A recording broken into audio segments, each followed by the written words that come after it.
You're listening to ReachMD, the channel for medical professionals. Welcome to Heart Matters, where leading cardiology experts explore the latest trends, technologies, and clinical developments in cardiology practice. Your host for Heart Matters is Dr. Janet Wright, Senior Vice President for Science and Quality for the American College of Cardiology. Begin with 1 part diuretic, add 1 part ACE inhibitor, and sprinkle in 1 part beta blocker. Then add a dose of statins and top it off with an aliquot of antiplatelet drug. Here we have the proposed recipe for a single pill some experts believe will help us eventually stick a fork in heart disease. Yet there are pharmacological concerns and certainly clinical trials to pass before this drug comes to a practice near you. That said, it's fair to wonder, how close are we? Our guest today is cardiologist and epidemiologist Dr. Salim Yusuf. Dr. Yusuf is professor of medicine and the director of Population Health Research Institute at McMaster University in Hamilton, Ontario, Canada. He's also the Vice President of Research and Chief Scientific Officer at Hamilton Health Sciences Hospitals. Welcome, Dr. Yusuf. Thank you. It's a pleasure to have you today, and I'm delighted to have you explain to our audience more about a topic of interest, the Polypill. Maybe you could start by telling us what you knew about the Polypill when you embarked upon the trial that you report in Lancet of March of this year. The Polypill is a concept where we take drugs that we know are effective on important risk factors for heart disease or strokes and combine the drugs at low doses to produce fairly substantial changes in the risk factors with the hope that eventually it will substantially reduce cardiovascular disease with a low rate of side effects. I had proposed in 2002 in an editorial in The Lancet that using the combination of aspirin, an ACE inhibitor, a statin, and a beta blocker in people with vascular disease, one could theoretically reduce the risk of future vascular events by as much as 75%. Now, this was a theoretical projection based on the individual effects of each of the drugs in separate trials. About a year later, Dr. Nick Wald and Malcolm Law from London proposed a much bolder step. What they said was that since practically everybody in the world in urban society has risk factors for cardiovascular disease, everybody needs to lower their blood pressure and their lipids. And the only criterion to use is to use age, and they proposed the age of 55. And everybody should be on low doses of 3 blood pressure lowering drugs because the low doses are effective and they have much lower side effects than the full doses. A statin, aspirin at low doses in the high-risk people, and folic acid. Now, subsequently, we know folic acid does not reduce cardiovascular disease. There are lots of studies. So we've left with the concept of 3 blood pressure lowering drugs at low doses, a statin and aspirin in those with vascular disease, but not in those without vascular disease. The challenge from this theory to practice is substantial. First, we have to show that we can actually formulate a pill with all these ingredients and have the same pharmacological effects, because if you put 5 things into a given pill, remember they have 5 separate chemical entities. They may interact, neutralize each other, or they may have byproducts that may not be safe. And potential for potentiating each other also. True. So that's also there. But, you have to test it. So the first thing was to create a pill.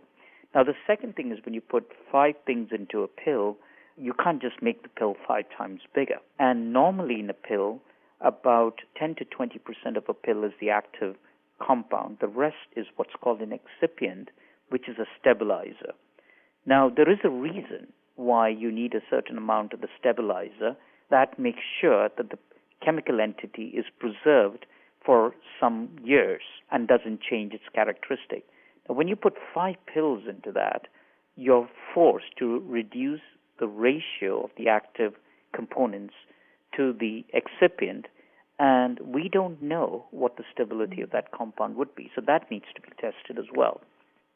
So the first challenge was actually creating the pill, making sure it was stable, and this is something that we worked with a company in India to produce, and we were able to produce a pill with 3 blood pressure lowering drugs at low-dose thiazide, low-dose beta blockers, and low-dose ACE inhibitor, plus simvastatin at 20 milligrams, and a low-dose aspirin. Now, note, all of these are generic because we wanted the Polypill to be inexpensive and used widely around the world. Well, and I sense that your design already is aiming at two of the problems with medication adherence, that being multiple medicines, so difficult for someone to take 4 or 5, and then you're also aiming at the cost factor. Absolutely. We're aiming at both.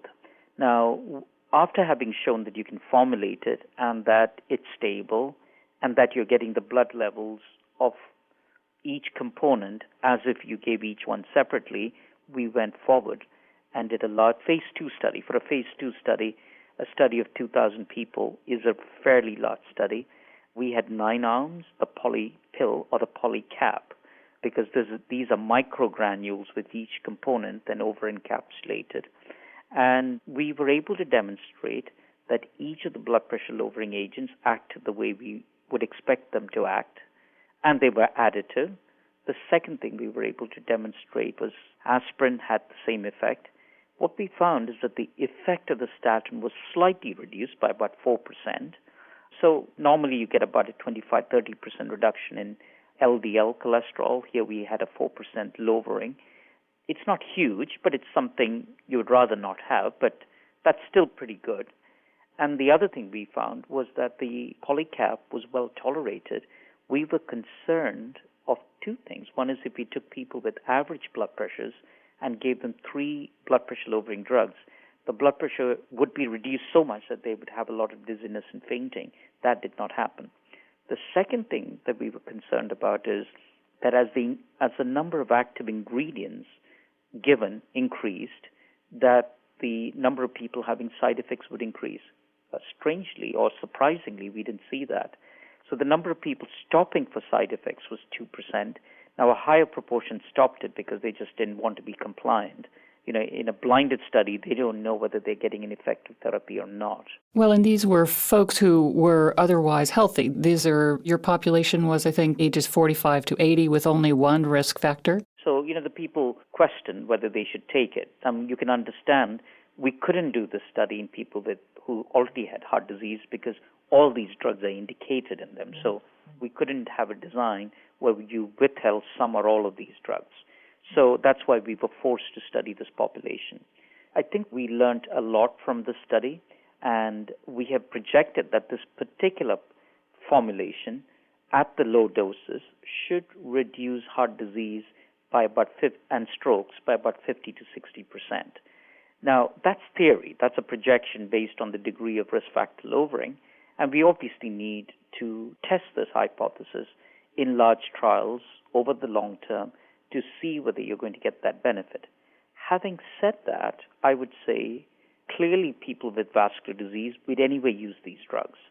So I think without further research, if we can show that the higher dose is well tolerated, which is something we plan to do, then I think there is going to be at least a move in people with vascular disease, or anyway taking each of these drugs prescribed separately, to use the Polycap as a way of improving compliance, increasing convenience for the patient, and reducing the cost. If you're just joining us, you're listening to Heart Matters on ReachMD, the channel for medical professionals. I'm your host, Dr. Janet Wright, and our guest today is Dr. Salim Yusuf, Professor of Medicine and Director of the Population Health Research Institute at McMaster University in Hamilton, Ontario, Canada. We're discussing the cardiovascular implications of a polypill. You mentioned in the study reported in The Lancet in March, in addition to studying these people over, I think, a 12-week period, you really had excellent follow-up. More so than I think we've found in other trials, even up to 96% for blood pressure monitoring. Well, I'm not surprised at that. We are an experienced group at doing trials, and you put a number of things in place to make sure that happens. And I think other reputable groups around the world are also very good at ensuring good follow-up in these trials. Well, I think you have high standards, and we're all grateful for that. You were mentioning a moment ago next steps as you look at I'm assuming, a phase 3 trial? I think we're not the only people working on the Polypill or the Polycap, and that is good because you need evidence from multiple sources and independent replication. And the one thing we've learned is you can't assume that if you put this all together, you're going to get the effects of each of the components. So each polypill or polycap, different companies or groups manufacture, needs to go through the rigorous evaluation that we've done. So that's a general statement, and I know of at least 5 companies working on the polypill or the polycap. The second thing is we ourselves are now testing higher doses of the same preparation in various combinations. We're planning that. We need to develop a polycap without aspirin because aspirin is not clearly indicated in average risk people, so we need to know that, to evaluate that. And then we need larger studies in people where the polycap is currently not indicated to see what the impact on reducing clinical outcomes would be. Would it be the 50 or 60% that we have projected, which incidentally is substantially lower than the 80 to 90% projected by Dr. Walden Law? I mean, ours is a more conservative figure. I think that's highly likely, given that each component of the polypill has been shown to reduce the risk of events by 20 to 30%.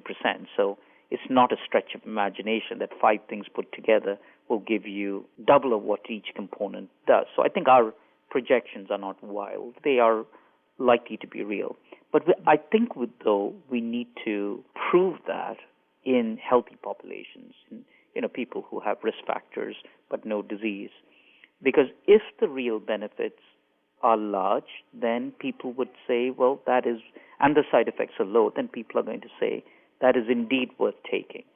If, on the other hand, the benefits are more modest, say 25% or 30% effect, and the risk and the side effects are significant, say 10-20% of people get side effects, then I think people will withhold judgment on it. So I think there is a reason why we need this large phase 3 trial. We are actually embarked on a large phase 3 trial, not with the polypill we tested, but we are doing a study called HOPE-3 that has been in the works for 3 years, where we're testing a combination of 2 blood pressure-lowering drugs, candesartan and thiazide, along with a low-dose statin, rosuvastatin, in 11 or 12,000 people who are over the age of 55, men or women over the age of 60, and one other risk factor.